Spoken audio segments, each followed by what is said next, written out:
With the many invasions being launched across Europe by Germany and the Soviet Union, there was a fear that the mainland might be invaded next. While the island of Sodor may not have looked like a probable target for a possible invasion, there were still some growing fears given the proximity to Ireland and their neutral status, allowing for the possibility that the Irish Sea could be used by German forces to invade the Isle of Man and Sodor, then using these positions as bases to launch further attacks on England. Like the Isle of Man, military personnel were also stationed on Sodor for training purposes, and to be prepared in case of any potential attack. Tidmouth and Aylesbury were considered likely targets for bombing since they were used as a loading and transport location for goods and military personnel, and for having a naval yard respectively. Not to mention that the railway itself was a likely target as well. The extension to Harwich that was proposed when the North Western Railway was being built was considered once again during this time, but was later deemed unnecessary as the Sodor roadways were judged adequate for personal transportation. During the time that the proposal was raised, Topham had bought an engine from the NWR, a V3 tank engine called Eric. But after the proposed extension to Harwich was dropped, Eric instead helped with passengers on the main line. Meanwhile, various buildings were erected across Sodor, particularly to the west and east, including such structures as pillboxes, radar stations, and even some airfields, which were brought into operation in just a few short months. Air raid sirens were placed around the island too. Home guards were also stationed around the coast of Sodor. Some internment camps were built around the island as well, since there was fear of spies infiltrating from the Axis forces. In July 1940, the Battle of Britain happened, which was an air battle between the Royal Air Force and the German Luftwaffe, which would last until October 31st of that year.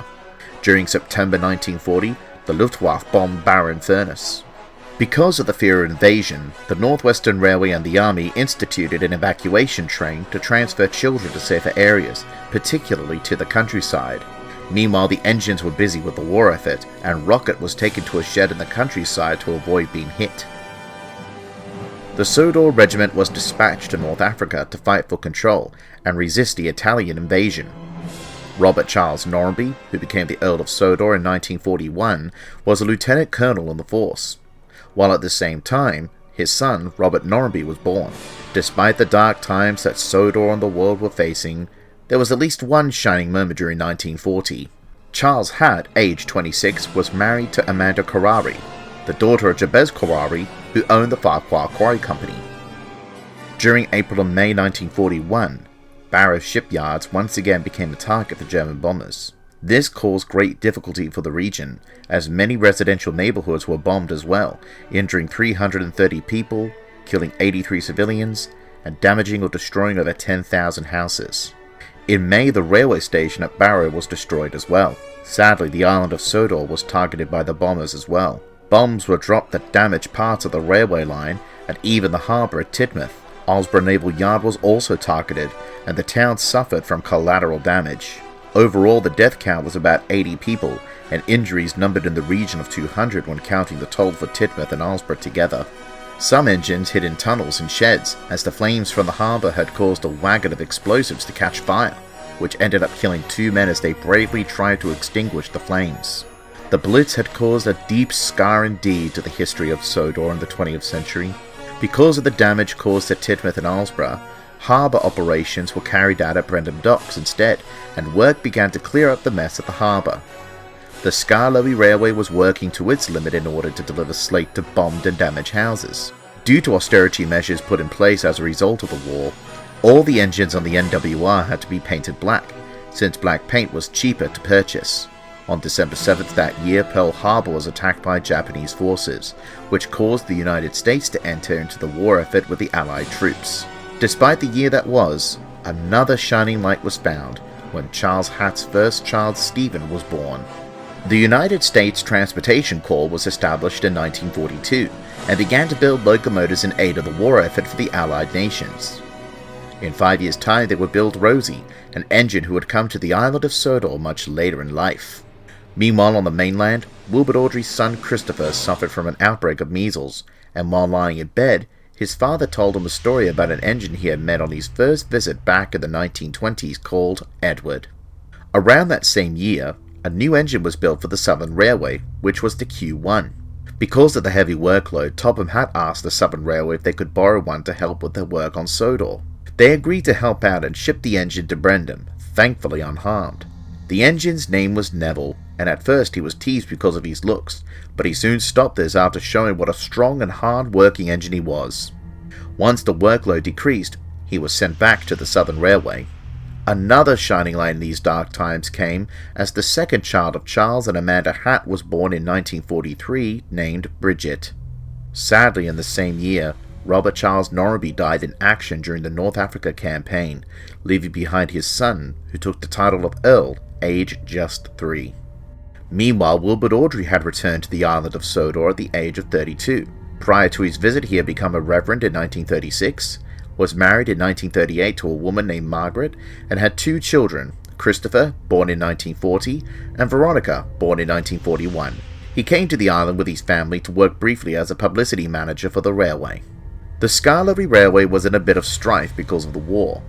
Number 1 Skarloey was wearing down, and Rinias was left to look after his trains himself due to a lack of funding. Thankfully, some diesels from the Ministry of Defence came to help with the workload. On June 6, 1944, D-Day happened. Allied nations stormed the Normandy coast in France and gained a foothold on the European front. Meanwhile, the railway was celebrating their 30th anniversary, although this was a low-key affair because of the war. On May 8, 1945, the war in Europe was declared over after Hitler killed himself and Germany surrendered unconditionally to the Allied forces in Berlin. The war in the Pacific was still lingering and would end on September 2nd that same year, officially ending the Second World War. 4 days after the war in Europe was over, a book was published by Wilbert Awdry called The 3 Railway Engines, which tells the stories of Edward, Gordon and Henry from the years 1923 and 1924. Although the war ending in Europe was a cause for celebration, the events of the war had left everyone feeling exhausted. Over on the Mid-Sodor, many lead mines that were used to store ammunition had closed, with only one still operating across Nahawan. Over on the Skarloey, the lease of the 2 MOD diesel engines and rolling stock expired, and Skarloey retired from service, with Rinias looking after the running of the railway. Like the engines, however, the line and rolling stock were shockingly worn down thanks to the war. A second book was published in the Railway Series line by the Reverend W. Awdry, entitled Thomas the Tank Engine, recapping the events of Thomas's experience that occurred between 1924 and 1925. Meanwhile, Awdry's third and final child, Hilary, was born. Sadly though, around that time, the mines of Casnahawan was flooded after Stanley the pumping engine broke down, which resulted in the unfortunate deaths of some miners who didn't make it out in time, with the mine then being abandoned. With the mine being flooded, the railway had no purpose for its continued existence, and was closed in January 1947. Stewart and Falcon were sold to the Sodor Aluminium Company at Godred, and Duke was left in a shed and sheeted up, leaving him all alone, and he wouldn't be found again until much later. Stewart and Falcon were painted in grey and had their names removed.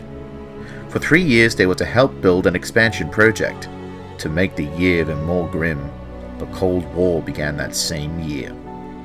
A third book was published by the Reverend W. Awdry called James the Red Engine, which recapped the stories of James in 1925. The idea of a book named after him left James feel very conceited. At the same time, at the age of 8, a young boy named Robert took a liking to Glynn, as the old coffee pot engine let him ride in his cab to cheer him up, as it was the 5th anniversary of his father's death in battle during World War II. Meanwhile, on Thomas's branch line, the blue tank engine met a new face, a bus named Bertie. The two became great friends at the end after the bus challenged Thomas to a race to Farquhar. Bertie later helped Thomas's passengers after Thomas got stuck in the snow. This event will be recapped in Railway Series Book Number 4, Tank Engine Thomas Again, by the Reverend W. Awdry. Over on the mainland, the Big Four railways were merged together as British Railways following nationalisation. The North Western Railway was placed into the North West region of British Railways, but retained their independence. Around that time, Topham had received his baronet on his appointment as chairman of the regional executive, then becoming known as Sir Topham Hatt. Back on Sodor, clay beds were discovered, and the Sodor China Clay Company was born at Brenham. 2 engines named Bill and Ben arrived on Sodor as well, acting as the company's private engines. After years of being useful on the main line, the Wellsworth branch line was awarded to Edward. Because of the race between Thomas and Bertie, and the popularity of his book, more people came to see Thomas on his branch line, and with the amount of money made, Glynn the coffee pot engine was restored into steam and put to use as a spare engine. Meanwhile, Thomas's second book, Tank Engine Thomas Again, was released at bookstores everywhere. Sadly, that same year, Sir Handel Brown had passed away across Nahawan. His son, Sir Handel Lloyd Brown II, was left with a dubious bundle of assets. He knew that his father had wished to keep the railway carrying on, and to keep the quarries open for the sake of his tenants, but he wasn't prepared to allow them to remain open if they were to continue to be a strain on resources. Mr. Peter Sand, the manager, and Ivo Hugh, the foreman, were convinced that the railway had a future, and persuaded Sir Handel to delay any possible talk of a shutdown by a year to prove the railway's worth. Sir Handel, however, thought the railway would only survive for another 6 months. Meanwhile, Percy was being cheeky to the bigger engines in the yards. He told Gordon that the express was late, but the train turned out only to be coal trucks. Then he told James that he must stay in the sheds, as Sir Topham has a special job for him. This resulted in the other engines having to do James's work as well as their own. That was until an inspector told him that Sir Topham was away for a week. In an act of vengeance, James and Gordon told Percy about backing signals, when in reality it was a new type of signal that went up instead of down to tell an engine that the line was clear. Due to Percy's naivety though, at the change of the new signal, he started going backwards on the line until he was eventually told what the signal really was for. Percy hoped that no one had seen him, but it was too late. Gordon had seen everything. That night both James and Gordon teased Percy by talking of nothing but signals. The following year, the 5th Railway Series book was published entitled Troublesome Engines, and recapped the stories of the big engines and Percy from 1926. It was also the 5th anniversary of the book series' existence. Over on the mainland, Sir Topham Hatt took his family on holiday to East Anglia, where they met Toby and took a liking to him. Sadly, Toby's line was on the brink of closure as road transportation was becoming the norm. Meanwhile, back on Sodor, Thomas was coming back from the quarry when he got in trouble with an of Azalea's constable, calling him a danger to the public because of an old law stating that engines can't go on public roads without a cowcatcher and side plates. This upset Thomas and infuriated Sir Topham Hatt, but when Thomas made an offhand comment that having those features will make him look like a tram, Sir Topham Hatt got the idea to purchase Toby and give him new life on the railway. This, of course, made Thomas jealous, since he did not like the idea of sharing his branch line, and one day he went to the quarry line purposefully breaking the law. However, he ended up nearly striking a cow, and was sent to his shed by Sir Topham Hatt after he had to pay a fine. In the end, both he and Toby became good friends, when Toby rang his bell, which frightened the constable, who then thought Toby had broken the law as a result. But as it turned out, Toby was only following the rules for an engine to warn people at unmanned crossings with their bells and whistles. Meanwhile, Toby had met James at the junction, and the red engine rudely called him and Henrietta dirty objects.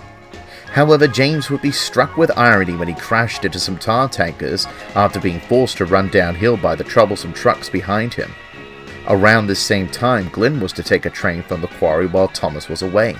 Although the hill was hard for him to puff on while pulling a train, Glynn could manage to climb the hill without assistance. However, the truck sent him surging down the other side of the hill, and due to the weight of it all, it resulted in him crashing into a field, damaging him terribly. Toby called for help, but unfortunately, it was the end of the line for the coffee pot engine. Glynn wanted to keep his scrapping a secret, so as not to upset Thomas and Robert. Sir Topham Hatt was sad that Glynn, an engine he created, was going to be scrapped, but knew it was out of his hands as the railway board decided his fate. Fortunately, Edward, an old friend of Glynn's, managed to save him in secret and kept him safe at Croc's scrapyard. Meanwhile, on the Skarloey, Rinias suffered a cramp from a jammed valve gear and was stuck on the loneliest part of the line. The Thing Controller and Mr. Hugh unfastened his rods and tied them up, and told him that they would need to reach the next station on one cylinder. After much bravery and effort, they brought the train to the next station, much to Rinias's relief. If he had failed before reaching the next station, the railway might have closed down. But back at Crovan's Gate, everyone praised him and promised to bring their friends along next time they visit. The Thing Controller called him a gallant little engine and promised to mend him ready for the next day of trips. But Renius's massive effort would have done little to help the railway with one of two key discoveries instead, providing a real boost to its fortunes. In the hill near Renius was a new and hitherto untapped bed of slate that will serve as a market in demand. Over on the mainland, an old railway was given a new life. On May 14, 1951, the Tullyclan Railway, a twin railway of the Skarloey, was opened as the very first preserved railway line in the world, made possible by the Tullyclan Railway Preservation Society. Later that year around Christmas time, rain caused a landslide which covered the tracks at the tunnel near the top station of Thomas's branch line. Luckily, Thomas was saved by Mrs. Kindly, an old friend of the Northwestern Railway. On Christmas Day, Toby and Thomas brought a special train from the top station to the Kindly cottage, with people to thank her specially for her actions. As a reward for her heroic actions, Sir Topham Hatt gave her and her husband Reginald tickets to the seaside resort at Bournemouth on the mainland. Thomas's crew gave her a new dressing gown to replace the old one she used to wave Thomas down in the rain, along with a pair of slippers, and a promise to bring some coal from Thomas. The guard gave her some grapes too. All of Toby's stories can be found in Railway Series Book No. 7, Toby the Tram Engine. Meanwhile, at the Peel Godred, the expansion project was finished, and Stewart and Falcon were oiled, greased, and sheeted up with tarpaulin, ready for disposal as their work was done. Meanwhile, the 6th Railway Series book, Henry the Green Engine, was released, recapping the events from 1934 to 1935. The next year, Stewart and Falcon were bought by the Skarloey Railway at a knockdown price of £50, being roughly £1,000 by today's money. They were also given new names, with Stewart now being known as Peter Sam after the foreman, and Falcon renamed Sir Handel after the owner. Meanwhile, Gordon was refusing to pull a goods train, and as he was turned round on a turntable, he moved slowly forward, hoping to jam the table in order to avoid the indignity of pulling trucks, but he instead slithered into a ditch after being unable to stop himself. As a result, Sir Topham Hatt punished Gordon by ordering him to pull even more goods trains and miss out on taking the express. While he was still being punished, he had to help James, who was taking the express, to get up the hill on a windy, wet day. Due to leaves on the line cast around by the wet weather, James had been slipping down the line. Gordon gave the extra push he needed to get over the hill, and continued to make up for his earlier trouble when he rescued Thomas after the rails he was on collapsed into the mine below. Because of Thomas's carelessness at the mines, he had his branch line taken away from him, but this was later reinstated after showing regret for his actions. These stories can be found in Railway Series Book No. 8, Gordon the Big Engine, by the Reverend W. Awdry. Meanwhile, Edward's old age was finally catching up with him, as his bearings were worn, and he was always clanking about. On one occasion, the noises he was making spooked some nearby cows, which then broke loose as a result, and charged the line, causing a coupling to break and leaving the guard's van behind. Gordon and Henry heard about the incident and began to tease him. Edward, however, got the last laugh after a cow ended up causing problems for the both of them, and neither had any idea of what to do. Despite Edward's old age, time and again he would prove his worth. There was a time that Edward proved to be too fast for even as the little red bus tried to catch up to him to deliver Thomas's passengers. Another time he saved Trevor the traction engine from scrap at the same place he had taken Glyn to hide for being scrapped too. And he even ended up saving James as a runaway engine, after the red engine had derisively called him Old Iron. As a reward for his bravery, Sir Topham Hatt sent Edward to the works to get his worn parts mended. Edward's stories can be seen in Railway Series Book No. 9, Edward the Blue Engine, by the Reverend W. Awdry. When Edward arrived at the works, he met Skarloey, whom he remembered from back in the early days of the railway, as he took passengers to his little railway. At this time, Renius had been sent away to England for a heavy overhaul. Skarloey told him about Peter Sam and Sir Handel, as well as of the coaches and people around the railway. Meanwhile, the two new engines were at work on the Skarloey Railway. Sir Handel was having trouble adjusting to life on his new railway, and would call the coaches like cattle trucks. Later, when he was told to take trucks instead of passengers, he derailed himself on purpose to get out of the work. In the end, the Thin Controller ordered that he be left in his shed as punishment. Peter Sam was left to look after Sir Handel's work then, as well as his own. Henry told him at Crovan's Gate Station that he can't be kept waiting, and if he were late that night, Henry would leave his passengers behind, which made Peter Sam worried. On the return journey, Peter Sam was so worried that he impatiently rushed off and left the refreshment lady behind. Thankfully, Henry was still at the station waiting for him, but the refreshment lady was cross. Peter Sam told her about what Henry had said, but the refreshment lady explained that Henry was teasing and could not have left without them as he was a guaranteed connection. Several days later, Peter Sam was in need of some repairs, and Sir Handel was called on to do his work. On market day, he tried to be kind to the coaches, but they still resented him after his name-calling. When he stopped suddenly because of some sheep, the coaches bumped him and derailed him over some points near Crovan's Gate. No one was hurt, but Sir Handel limped to the shed. At this point, the only spare engine for the line was Skarloey, who hadn't been out of the shed since he was withdrawn from service. He was happy to be useful again, but he felt tired and worn out from his journey, and soon a spring in him gave way, causing him to tilt. Determined to not let anyone down, he kept on puffing to Crovan's Gate, and soon after he was sent to the works to be mended, leaving Sir Handel and Peter Sam to do the work alone once again. The stories of the Skarloey engines can be found in Railway Series Book number 10, 4 Little Engines, by the Reverend W. Awdry. Meanwhile, the 7th book of the Railway series, Toby the Tram Engine, was released in bookstores, recapping the events from 1951. At the end of the year, Thomas and Toby both thought that Mrs. Kindly deserved a big thank you for saving Thomas from a near miss with a landslide the previous Christmas. So Topham, Hatt and the railway crew all agreed to a special Christmas party in her honour to take place on Boxing Day. However, on Christmas Day, a snowstorm swept across the island, and Mrs. Kindly was snowed up. So Thomas, Toby and Terence came to her rescue, and that night brought her to the sheds for her own special Christmas party. These events can be seen in the 1984 picture book, Thomas's Christmas Party, by the Reverend W. Awdry. In February 1952, Princess Elizabeth ascended the British royal throne after the passing of her father King George VI, making her Queen Elizabeth II. A year later she was officially crowned, and during that year made a royal visit to the island of Sodor to see Sir Topham Hatt's engines, since her son Prince Charles was a fan of the Railway series books. Gordon was the engine chosen to pull the royal train into Tidmouth Station. The coaches of the royal train are preserved at the Railway Museum in Vickerstown.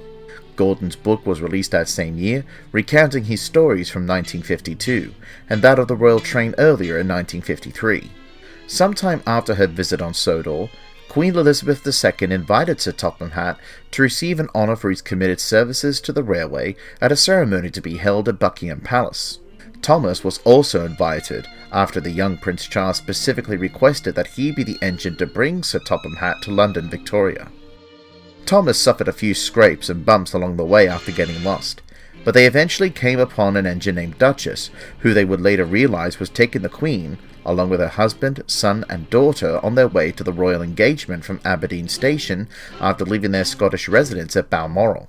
The event was recounted in the 2020 Thomas and Friends mini-special, The Royal Engine, written by one of the series' writers, Michael Weitz. Meanwhile at the Skarloey, a discovery was made that helped the railway with its woes. A tattered copy of the Book of Sir Harlad, previously believed to have been lost, was found among the title deeds of Ulstead Castle. The book contains epic poetry written in Sudric about the exploits of Sir Harlad Marin, region of Sodor, 1263 to 1275. A careful study of the book suggested that Skarloey was the secret sanctuary to which on occasion he retired, and from time after time he emerged with devastating force to fight invading Scots to a standstill. Digs were undertaken by the Sodor Archaeological Society, which found supporting evidence for these events. Interest in these discoveries helped to grow passenger traffic on the Skarloey Railway. This was a busy year for the Skarloey, as the Ministry of Defence approached Sir Hildebrand II with hopes of purchasing the old slate mine, as they were in need of extra storage. During the Second World War, the MOD had taken over the old copper mines for ammunition storage. Negotiations around the sale of the old mine took time, as arrangements to clear the quarry needed to be made if the MOD were to use it. In this same year, the BBC attempted an adaptation of the story of Henry being bricked up in the tunnel, making use of the 00 gauge models from Hornby, a model railway company. The story was to be showcased live from Lime Grove Studios in West London on Sunday, June 14, 1953. The live broadcast did not fare well, and surprisingly made the front page of national newspapers over the next week, with negative media attention. The reports even surpassed the 10 Rillington Place murder trial covered by the Daily Mail. Wilbert Awdry himself disliked the broadcast when it came to the handling of the model railway, including an elementary mistake in which a set of points was set incorrectly, causing a nasty derailment, and a crew member's hand was visibly seen picking up the engine during the live broadcast. Sir Topham Hatt 1 didn't like the broadcast either. A second story was set to be adapted, but after the embarrassment of the first attempt it was quickly dropped. Sadly, no footage of the live broadcast exists today, since, in typical BBC and television fashion of those days, the live footage was never recorded. After 20 years without a big celebration for the railway, the North Western would celebrate their 40th anniversary with a big special party. Rocket, however, wouldn't join in because he had simply been abandoned by this point due to his poor state. Around this time, Sir Topham Hatt also announced that he was to retire at the end of the year, and that his 40-year-old son, Sir Charles Topham Hatt, would take over as controller of the railway, bringing an end to his 53 years of service to the railway since days at A.W. Dry & Co. through to the NWR. In this same year, Thomas made an amazing discovery while collecting a goods train from Barrow to take to his branch line. The discovery he made was that of the old town of Great Waterton. Later that year, Edward's book in the Railway series came out, recounting his events from 1952. With the discovery of Great Waterton, Sir Charles Topham Hatt and the Sodor government decided to restore the town and the springs there for tourism purposes, and to celebrate Sodor Day. Sodor Day was a celebration of when the first Christian missionary, St. Luoc, reached the island of Sodor at Sudbury Bay back in the 5th century. A new engine from the mainland came to deal with Thomas's work on his branch line, while Thomas was busy with the restoration site along with the other engines. Meanwhile, Tidmouth Harbour was experiencing severe congestion, prompting Sir Charles Topham Hatt to launch his Knapford Harbour Improvement Scheme. At the same time, Trevor found himself with little work to do at the Vicar of Wellsworth's orchard, and was depressed. One day, Edward came and told Trevor the news that he would be taking him to Thomas in order to help out with work at the new harbour. Trevor was happy. For him, a harbour meant the seaside, and the seaside meant children, and children meant giving them rides. So they left to meet Thomas, but when Thomas saw Trevor, he was puzzled to find a steam engine that ran on road. Trevor told Thomas that he doesn't need rails to be a useful steam engine, and proved that when he managed to navigate around the havoc of derailed trucks and spilt stone slabs blocking the line, in order to carry the construction equipment to where it was needed. Soon, everything was in shipshape thanks to Trevor. Thomas then brought children from the various villages on his branch line to meet Trevor, who gave them rides along the harbour. He was sad when he finally had to go back, but Thomas had told him that they may need him again at the harbour. These events can be seen in the story Thomas and Trevor by Christopher Awdry in the 1988 annual. On his way back, Terence the tractor came towards Trevor on the main road. The two were getting along well until Terence mentioned that he was a tractor. Trevor, still hurt by the fact that he was replaced by multiple tractors before being saved by the vicar, told Terence that he should go around him as he can't waste time talking to a tractor like him, much to the surprise of Terence. He thought it might have said something offensive, but Trevor told him that tractors aren't useful. Terence was still sad by the time he reached his field, and told Thomas about Trevor's abrupt reaction. Thomas told Terence what Edward had told him in the yards earlier, but Terence was still upset as he had never replaced a traction engine, and found Trevor to look quite useful too. Thomas agreed and hoped that if there was ever a day that the two would work together, then maybe Trevor would see the same in Terence as Terence saw in him. The yards at Tidmouth were getting too busy for Percy, and Sir Charles Topham Hatt decided to bring in a bigger engine called Montague, or Duck as he was nicknamed, because everyone said he waddled like a duck. The bigger engines were then found ordering Percy and Duck about, after which Duck whispered an idea to Percy to block the sheds and refuse the big engine's entry to the shed, which left them furious, as well as Sir Charles. Duck explained to Sir Charles the situation, and while Sir Charles agreed with Duck's feeling of being aggrieved, he wasn't pleased with the actions Duck and Percy had chosen to take, causing a disturbance. After that, Percy was sent to Thomas's branch line, helping Thomas and Toby with the new harbour, and Duck was left to manage the yards alone with ease. After the Great Waterton project was completed, Stanley was asked to look after the yards at Wellsworth. But when he was supposed to go over Gordon's Hill to collect some trucks, he started to have fears because of his prior accident with some trucks at Great Waterton while puffing up another hill. But he soon overcame his fears. Before Percy came to work at the new harbour, Thomas met a helicopter named Harold. At first, Thomas didn't think having a helicopter near the harbour was useful, but when a big storm came, he soon learnt his lesson. Percy then met Harold, who had become boastful after his rescue mission and told Percy that rails are slow and out of date. This resulted in Percy having a race with Harold to the harbour from the top station, which Percy ended up winning. Another time, Percy was set to take the Vicar of Farquhar Sunday School home from the beach. However, dark clouds loomed overhead, and Percy had to fight his way home through the stormy weather. A cutting had been flooded and Percy was about to back away, but the guard told him that the bridge at the junction was down. Harold came along and dropped off hot drinks for Percy and his crew. Percy then charged his way through the water and made it home with the children. Percy's stories can be read in Railway Series book number 11, Percy the Small Engine. The Great Waterton project can be seen in the 2008 Thomas and Friends special, The Great Discovery. However, some creative liberties were taken by the production team at the time. Another event in that same year saw Thomas allowed back of the quarry again. It turned out that the law the policeman had used cited to Thomas back in 1951 had been revoked years ago. And to add to the Farquhar Constable's comedy of errors, he was relocated elsewhere after having charged his sergeant's car while it was legally parked outside of the church. 4 Little Engines was released, and a special launch party was held to celebrate the book's release, with Edward and Henry taking a special passenger train to Crovansgate. The book recounts the stories from 1952. Meanwhile, on the mainland, the 1955 modernisation plan was released that will see British Railways modernised in order to increase speed, reliability, safety and line capacity. The plan included the replacement of steam locomotives with diesels and the closure of a small number of lines. The engines were becoming quite famous now, and Sir Charles Topham had begun planning something special for them all. After the stories of their adventures had been spread through radio and books, the engines from Sodor started to get recognition from engines from other railways. One day, Percy was at Barrow and Furness talking to some British Railways tank engines about the time he had braved bad weather when bringing the Sunday school children home from the beach. Henry told off the other tank engines, saying that the shed is for the Fat Controller's engines, and that Percy was silly for being egotistical.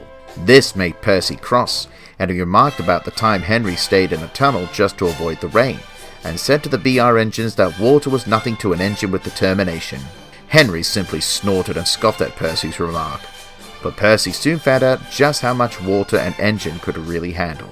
Meanwhile, an engine from the mainland had come across with a passenger train and was talking to Gordon Duck about London. However, when Gordon mentioned that London was King's Cross, this resulted in an argument between the three about which station was London. Gordon asserted again that it was King's Cross. The visitor stated that it was Euston, and Duck thought that it was instead Paddington.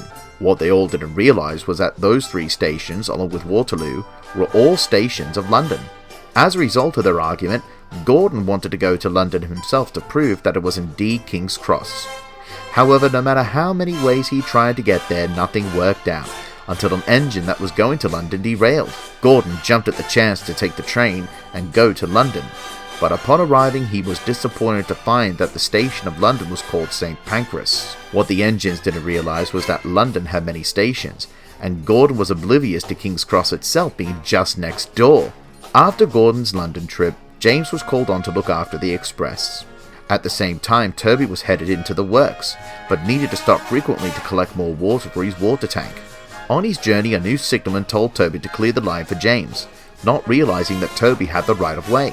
Toby's driver suggested waiting in the yards, but they were full, and they had to go on to the next station, which caused Toby to run out of water altogether, and James had to rescue him. After all these events, Sir Charles Topham Hatt gathered his engines together to deliver the news that they would be all going to London to be placed on display in a special shed. As it turned out, while people had been reading all about them, they didn't think they were actually real.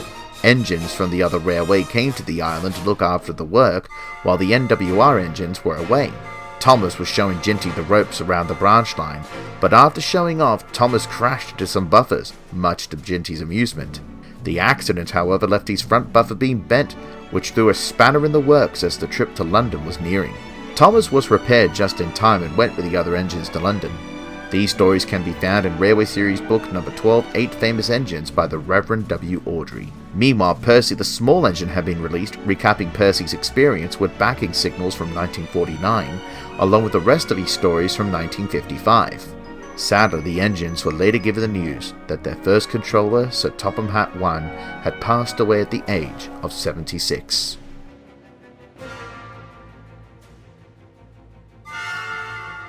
In 1931, the former Great Western Railway 3770 class locomotive, 3440 City of Truro, was withdrawn from service, and, at the request of Great Western Railway's Chief Mechanical Engineer Charles Collett, was preserved by the London and North Eastern Railways Railway Museum at York. Its preservation status was assured after its famed but often debated record run from Plymouth to Paddington on May 9, 1904, when it achieved a record of 102.3 miles per hour. In 1957, Truro was restored and placed back into service by British Railways Western Region to run enthusiast specials and normal revenue services, usually on the Didcot, Newbury and Southampton line. One of these enthusiast trips was to the island of Sodor with the Railway Society to see the engines. Duck was pleased to see a fellow Great Western engine, but was nervous because he thought Truro would be too famous to speak to an engine like Duck. It turned out, however, that City of Truro was quite kind, and loved talking with Duck about all things Great Western.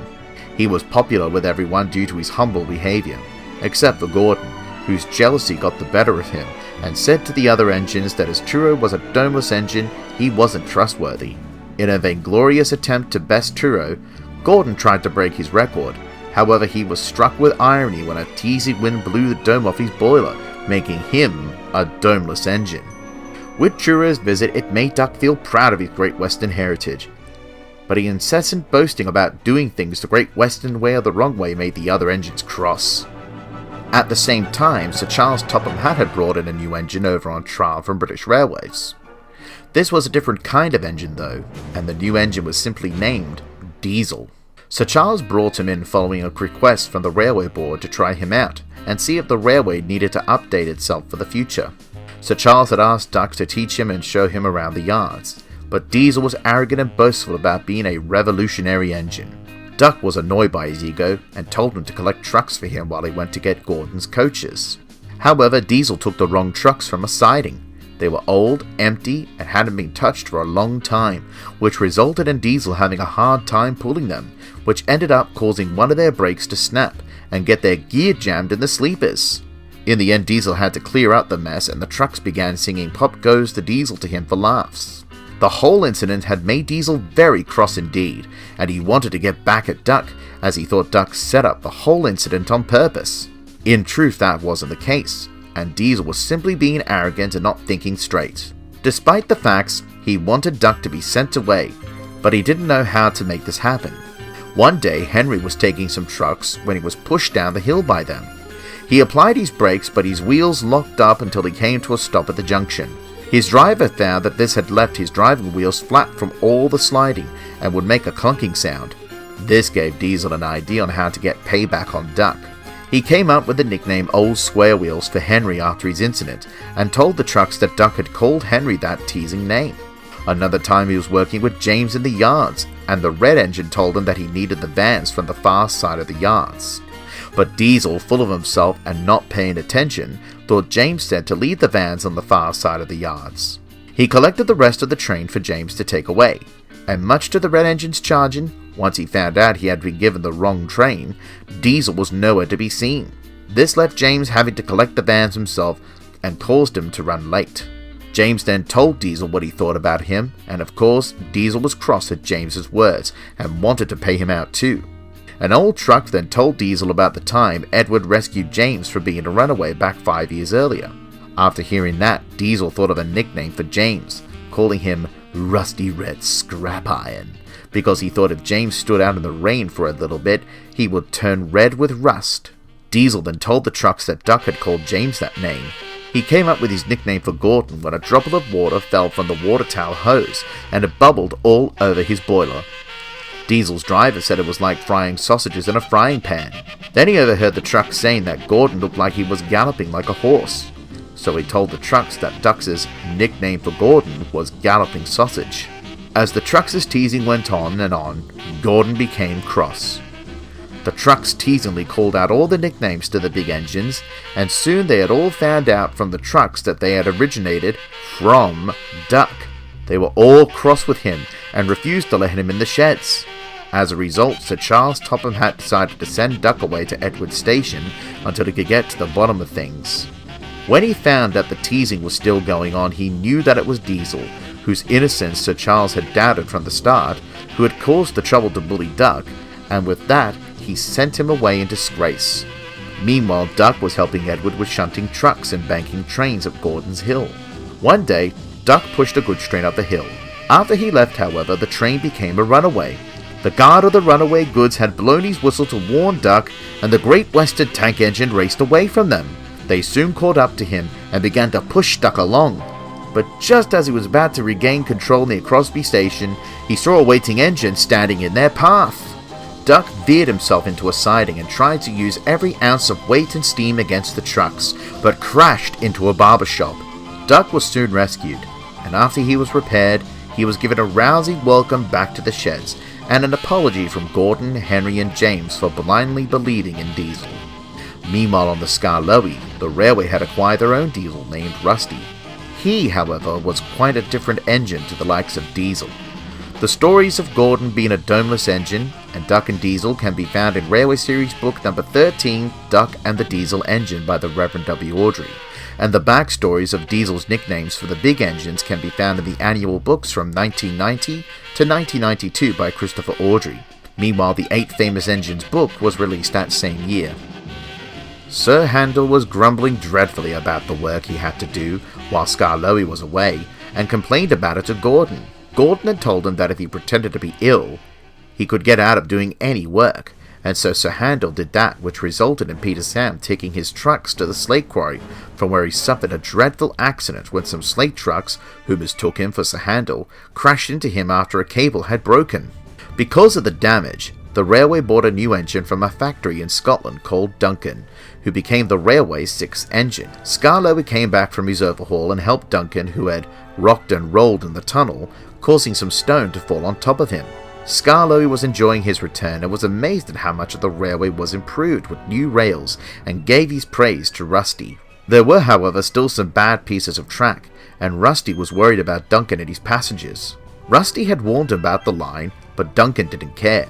But then he got derailed. Rusty didn't care about helping Duncan after he had been insulted by him, but when Skarloey reminded him about the passengers, he decided to rescue him. Meanwhile, the passengers were trying to derail him. After that incident, Duncan and Rusty made amends. Sometime after that, a television crew from the BBC went to the Skarloey Railway to film live coverage of the goings-on of the railway. This is where Skarloey told everyone that he had a twin named Tally Klyn, who he met while he was mended in England. The workmen called them the Little Old Twins. Meanwhile, Duck and the Diesel Engine was released in bookshops that same year. Steam had only 9 years left to work on British railways on the mainland, and over in Scotland a pair of twins were up for sale. One engine, Donald, who was numbered 57646, was sold to Sir Charles Topham Hatt to help on the island of Sodor.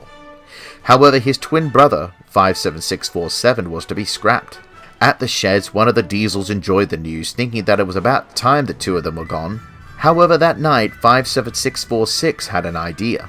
On the morning of the day Donald was set to leave for Sodor, the numbers were stripped off the cabs of both of them, and 57646 snuck away much earlier than intended. Douglas, 57647, stayed behind and pretended to be Donald. The plan worked, and together both twins headed for Sodor. Meanwhile on the island of Sodor, the engines were exhausted. More and more people had been travelling, and more ships had come to the harbours, and everyone had to work very hard indeed. With coaches complaining and trucks causing trouble, Sir Charles Topham Hatt bought a Diesel called Dennis, who was numbered 11001, to solve the mess. He was designed at Ashford Works on the mainland by Oliver V.S. Bullied, who had also designed Rebecca's class. But Dennis was lazy and took advantage of the engines when it came to work. All of them were very cross, and so was Sir Charles. He sent him to a shed at Crosby, and would make him stay there until he thought differently about laziness.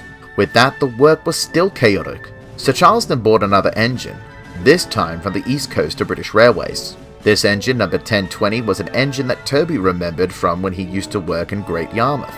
Toby was heading to the local seaside village to be on display for a festival, and was spruced up for the occasion. Later he saw 1020, who was older than Toby, looking worn out. Toby took him to the seaside station as a gesture of help, but sadly was told the next day that there wasn't any room for him at the festival. In his driver's opinion, however, Toby was too smart looking, and the organisers must have feared that he might show up their branch line. This recount can be found in the story Toby's Seaside Holiday from the book Toby Trucks and Trouble by Christopher Awdry. When 1020 arrived, Sir Charles called in Worsdale, after his designer. 1020 tried his best to do the work, but it was all too much for the old engine. Meanwhile, the railway continued to be increasingly busy. The engines didn't know whether they were coming or going, and felt quite distracted. They aren't afraid of hard work, but began to draw the line at goods trains. Duck was telling them that they were boiler raking, and before he went on about the Great Western, one of the engines called it a tin pot railway, much to Duck's anger. Fortunately, Sir Charles came and told them the news about the goods engine he had bought from Scotland, which was received in acclamation. The next day, however, he was surprised to learn that there were 2 engines waiting for him in the yards, and they introduced themselves as Donald and Douglas, both names they came up with for themselves on their way to Sodor. In the end, with the great difficulty Sir Charles was experiencing on the railway, he ordered that the twins be given their new numbers and put to use. Donald was number 9, and Douglas was number 10. The engine inspector introduced them to Duck, and the Great Westerner showed them the ropes around the station yard. They enjoyed themselves and were soon friends with Duck, and had shunted coaches and trucks easily. Duck told them to watch out for Gordon, Henry, and James, knowing they would try to start some nonsense. But the twins thought that they would settle them easily, and they did so, after calling out Gordon and Henry for teasing them about their whistles behind their backs. One afternoon, Gordon's express, called the Wild Nor'Wester, steamed into Teignmouth. It was always full of people from England, Wales, and Scotland, and had a special coach which was to be shunted to the bay platform just for Thomas to pick up to take on his branch line. One day Douglas was shunting the coaches while Duck was shunting Donald's goods train. The awful thought of being sent back to Scotland away from Donald was such a concern for Douglas that he'd forgotten about Thomas's special coach entirely. When Thomas arrived, he was worried and exclaiming, asking where the special coach was. Soon a mob of angry passengers from the special coach stormed the station after leaving the siding. Douglas realized that he had made a terrible mistake, and his driver came up with a plan to get them away from trouble. Remembering that Donald had earlier realized that their numbers were only painted on their tenders and not on their cab sides, Douglas's driver made plans to quickly change their tenders over, so as to make it look like Douglas was really Donald. And that when the questions began to be asked, he would appear to be none the wiser about the situation. Sir Charles managed to calm the crowd of passengers down after they saw what appeared to be the number 10 engine puffing hurriedly away. However, the Fat Controller recognized in the end that Douglas was disguising himself as Donald. He was cross and told the 2 engines that there were to be no more tricks while he decided which engine would be sent back to Scotland. Later on, a rude, spiteful brake van was causing trouble for Douglas, but Donald soon put a stop to it by giving it a good bump. The van behaved better after that, but Donald then had an accident, crashing into a signal box. Sir Charles was most annoyed by this, especially as he was planning to actually keep Donald and send Douglas away. With Donald sent away from the yards to be repaired, James was brought in to look after the goods work, much to his annoyance. James was taking a goods train with the spiteful brake van, but as ever the trucks along with the van were causing him trouble, and he was exhausted by the time he had reached Wellsworth.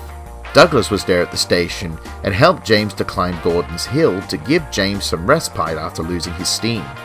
As a result, Douglas was putting in some extra effort on the climb, but ended up pushing too hard and squashing the brake van into pieces, by accident of course. Luckily though, no one was hurt. Sir Charles was annoyed once more, but Edward sang Douglas's praises to him, saying that he worked as hard as 3 engines pushing James up the hill with his heavy train. Sir Charles wanted to make a fair decision on which of the twins to keep, but he had no idea what to do, struggling to make up his mind after being impressed by both engines. He decided to take a break from it all. Winter came early and Donald and Douglas, who had experienced in the snow, were clearing the line for the engines. Along the way they found Henry, who was stuck in the snow. All the engines were worried about seeing either of the twins sent away, as they found Donald and Douglas to be useful engines in the snow, and thought it wasn't fair for Sir Charles to keep one and send the other home. So they resolved to call a deputation to tell Sir Charles that something was wrong, and ask him to put it right. The big engines chose Percy to speak on their behalf, who was quite surprised. So Percy plucked up his courage and began telling Sir Charles about the twins. After the deputation, Sir Charles made up his mind. Knowing how useful they had proven themselves to be, Sir Charles decided to keep them both, and have nameplates fixed onto them along with a new coat of Caledonian blue, a reflection of their Scottish roots. Meanwhile, the book The Little Old Engine was released in bookstores. This is where we conclude part 3.